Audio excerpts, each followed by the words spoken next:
Woohoo! Welcome back. Tonight we're going to be talking about parallel and perpendicular lines. Woohoo! So to start off with, we should talk about what are parallel and perpendicular lines. So parallel lines, as you probably are aware, are lines which head basically in the same direction. This would be an example. And the idea is that under normal circumstances, they never intersect. They just stay the same distance apart forever. And parallel lines can be described as lines that have the same slope.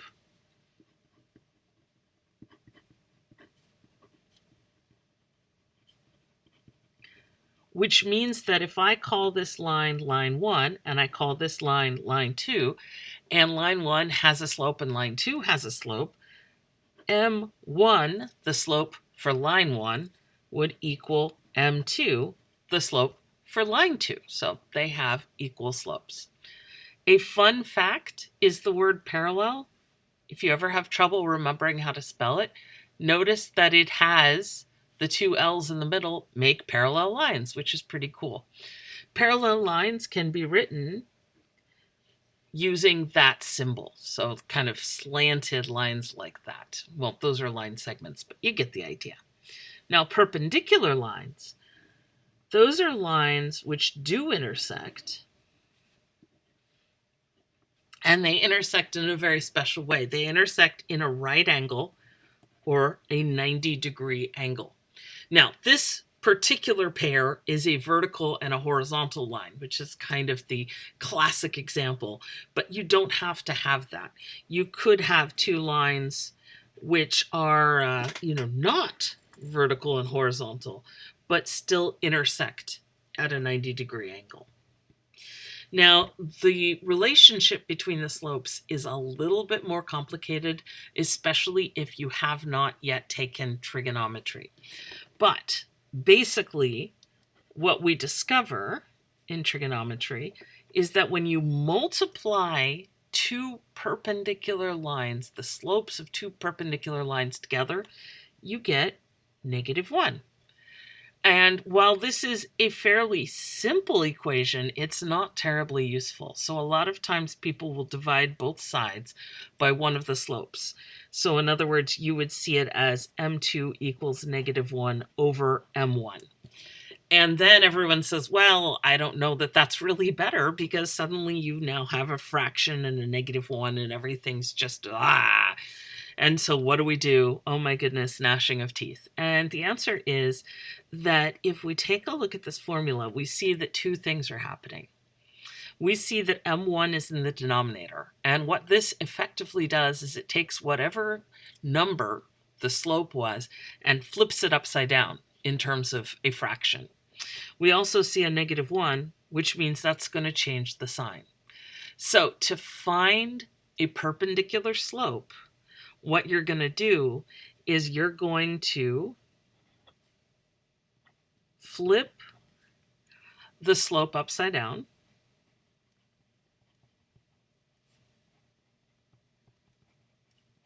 And that's using human language. In mathematical language, we'd say take the reciprocal.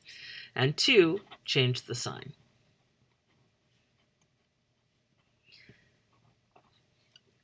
And so that's how you get a perpendicular slope. And we'll go through some examples. Perpendicular lines can be written in shorthand with an upside down T, which hopefully that kind of reminds you, oh, that kind of looks like a perpendicular set of lines. Okay, let's talk about some examples. So if you are given a slope and asked to find what a parallel slope would be, well, that's fairly straightforward. So I'm going to start with the number 2. I'm going to say our slope is 2. A parallel slope would also be 2. Now, the perpendicular slope, we're going to have to go through these steps. So first, I'm going to have to take the 2 and think of it in terms of a fraction. That would be 2 over 1. Then I'm going to flip it upside down. And the last step is I'm going to change the sign. So my perpendicular slope will be -1/2. Now, what if my slope starts off as a fraction? Let's say it starts off as, say, a fraction like 1/3. Well, then the parallel slope would also be 1/3. Parallel slope's always the easier of the two.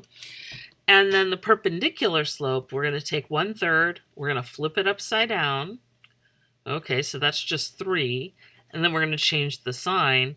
So then the perpendicular slope would be -3.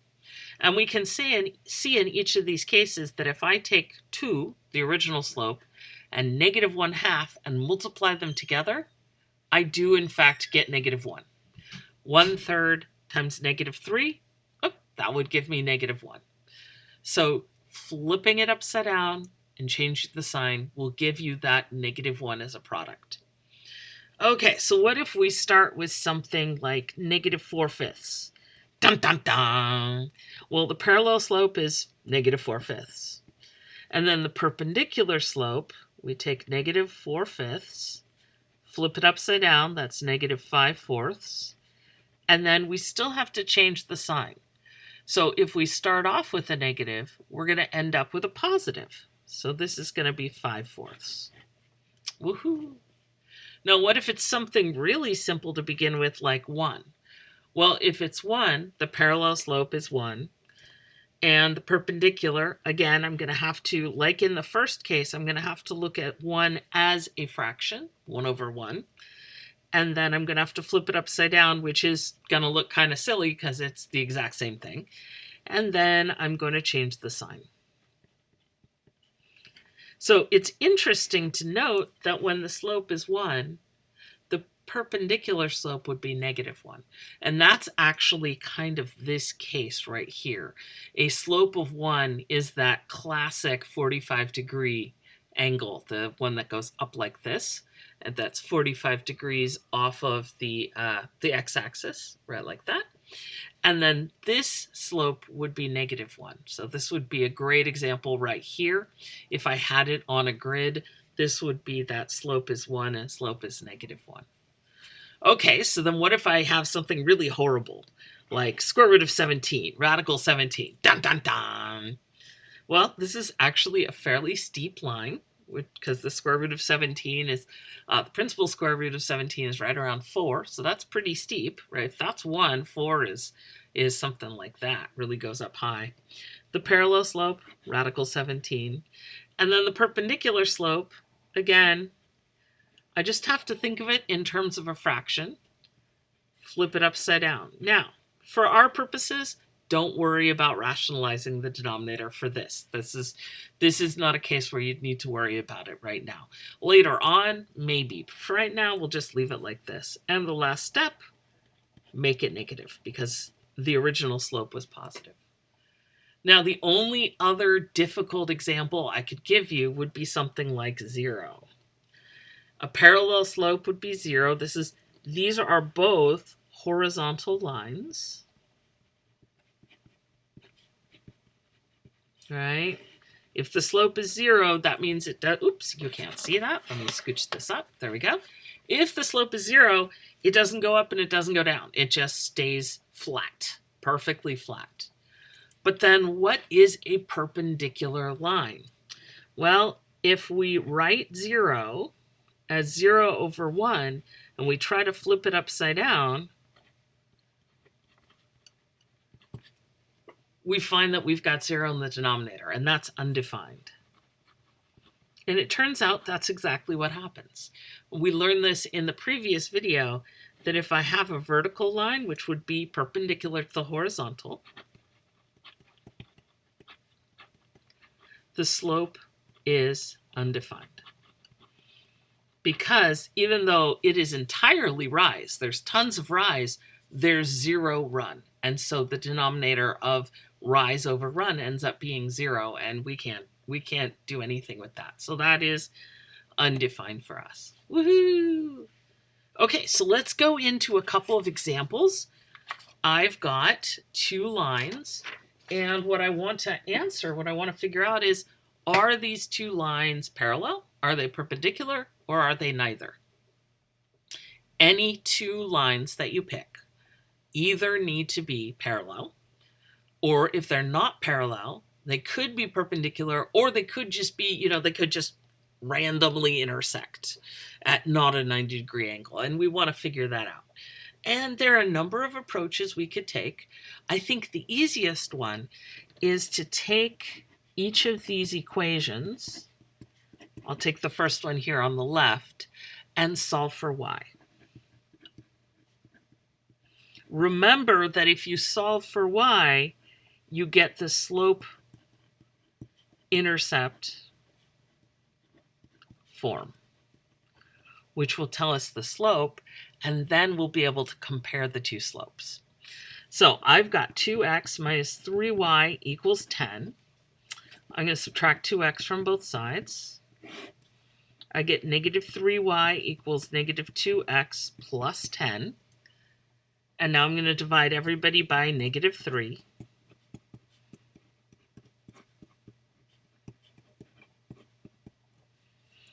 And then I get y equals, and let me remind you that negative 2 over negative 3, if they're both negative, you end up with a positive. Woohoo!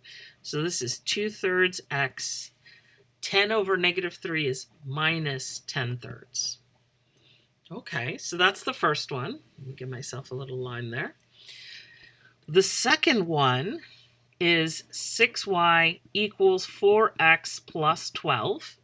Okay, again, I'm going to solve for y. So 6y equals 4x plus 12. To solve for y, the x is already over on the right side, so all I need to do is divide everybody by 6. So I get y equals 4/6x plus 12 over 6 is 2. And then I realize, oh, wait a minute, these don't match, but I can still reduce this. 4/6, that's 2 times 2 on top and 2 times 3 on the bottom. And I get my magical pen of destiny. Cancel some of the 2's, and then I get 2/3. And then I realize, oh my goodness, look at that. Very exciting. Same slope. Oops, you can't see that. Let me scooch it up again. Same slope. And if they have matching slopes, they are parallel. Woohoo! So what I'd like to do is one more step, because we've got a little bit of time. We have answered this question. So if this question comes up in WebAssign, all you need to do is figure out what the slopes are, and if the slopes match, they're parallel. If the slopes are opposite reciprocals, then they're perpendicular, right? If one is 2 and the other one is negative 1/2, or one is 1/3 and the other one is negative 3, right? If they're opposite reciprocals, then they're perpendicular.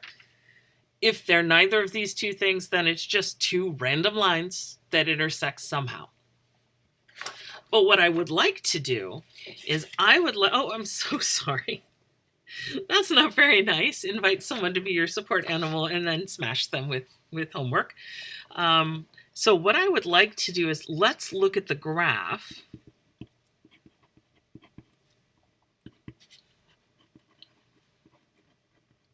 The graphs of these two lines. And I'd like to do that just to see if we can see that they're parallel. What does that look like? Plus, it's great opportunity to practice graphing. So my first graph is 2x minus 3y equals 10. And my second equation is 6y equals 4x plus 12. Okay, so I want to graph these two and see what they look like. It turns out that this one is not easy to cut. It's really not easy to come up with points that are nice. What do I mean by nice? Integers. It's really nice to graph integers. When you have to start graphing decimals or fractions, your graphs are just not as precise. And so I like to, when I'm going to graph and really take a look at a graph, I'd like to use integers. However, I will point out that if you look at the intercepts, specifically if you look at y equals 0, then you get 2x minus 3 times 0 equals 10, which tells you 2x equals 10, which tells you x equals 5. So we get this 0.50. And normally I'd say, okay, you need to keep going. Let's find the other points. Find both intercepts, for example, if there are two intercepts for your line. Find some other points. I'm actually going to stop there, although I am going to write out the slope intercept form just for fun. Okay? So I'm going to stop with just 1 point, and I'll show you how to use that to graph. Now over here, and as you can tell, I've already, worked some of this out. You can see that something similar happens if x equals 0. Take a look. So if x equals 0, then I get 6y equals 4 times 0 plus 12, or 6y equals 12, or y equals 2. And so then you get the point 0, 2. And again, I'm going to write out the slope-intercept form. And I'm just going to stop. And I only have, so you are correct, I only have 1 point for each graph. And yet I claim that's sufficient. Let me show you how to draw a graph using just 1 point and the slope. So I'm going to move, pardon me, Godzilla, I'm going to move you out of the way. And then I'm going to move this out of the way. And then I'm going to start graphing. So this, remember kids, when you're doing this at home, make sure that you're using rulers. Oh my goodness, Square Bear showed up out of nowhere. Oh my goodness. So I'm going to use a ruler here. Try. The problem is this ruler mixed with this pen tends to take us to Smeary Town. But hopefully, if I'm very careful, it won't smear too much. I have to say, I love the contrast of ink, but the smeariness is just not fun. Okay, so I've got an X and a Y. And then I'm going to go ahead, and to make it easier, I could do all sorts of fancy scale, but I'm just going to go ahead and use 1 for 1. So 1, 2, 3, 4, 5. 1, 2, 3, 4, 5. I've got space. I could do a much different, if I felt like it, I could do a different scale. One where I counted 2 squares for each one, or something similar. Also, I will point out that for my graphs, for graphing for me, you don't have to put in so many values. You could just mark in 1 number on the x-axis and 1 on the y-axis. Okay, you guys ready? I've got 2 graphs. Let me start with this first one, the 2x minus 3y equals 10, which is also y equals 2/3 x minus 10/3. And let me plot the 1.50. So 50 is right there. That is 50. X is 5, y is 0. And now I'm going to do something really strange. So let me make a note over here to show you exactly what we're going to do. So if our slope, in both cases, our slope is 2/3, which is the rise over the run. So if I were to draw a picture of this, if I were to start here, I would go over 1, 2, 3, and that's my run, and my rise would be 1, 2. And I could draw another point, and that will give me my line. And I could keep doing this. I could go over 3 and up 2 and get another point. I could go backwards. Backwards is harder. Go down and to the left. That's harder, so I wouldn't necessarily recommend that. But this is how you can use your slope to graph, because this describes what direction the line is moving in. This will always work. Now, sometimes your slope might not be nice. If it's the one where it's the square root of 17, that's going to be really hard to do.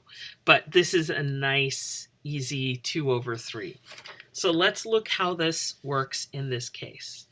I have the point 50, which is right there, and I know the slope is 2/3. So I count over 1, 2, 3. Okay, so that's 8. And then I'm going to count up 2 points. And then I'm right here at 8, 2. And I've got another point. And then I could count over 1, 2, 3. That'll bring me to 11. Go up 2 more. So this distance is 3. This distance is 2. And again, here's another 2. And that'll get me to the point 11, 4. And then I've got 3 beautiful, beautiful, beautiful points. And I can draw in my line right like that.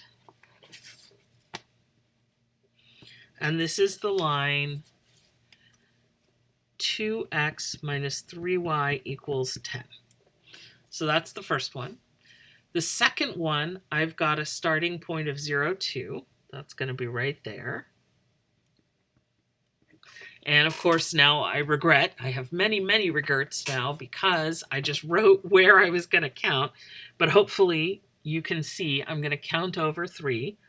1, 2, 3, and up 2. So I'm going to go over 3, I'm going to go up 2, and I get a new point. And then I'm going to count over 1, 2, 3, and up 2, 1, 2. And I've got another point there. So this point is going to be the point 3, 4. And this point is going to be the point 6, 6. And you could just keep going up. Over 3, up 2. Over 3, up 2. Right, here's my 3. There's my 2. There's my 3. And I can draw that in.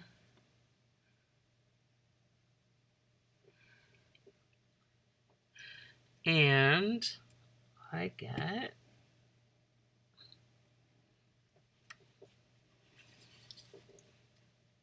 oops. I didn't go far enough. There we go.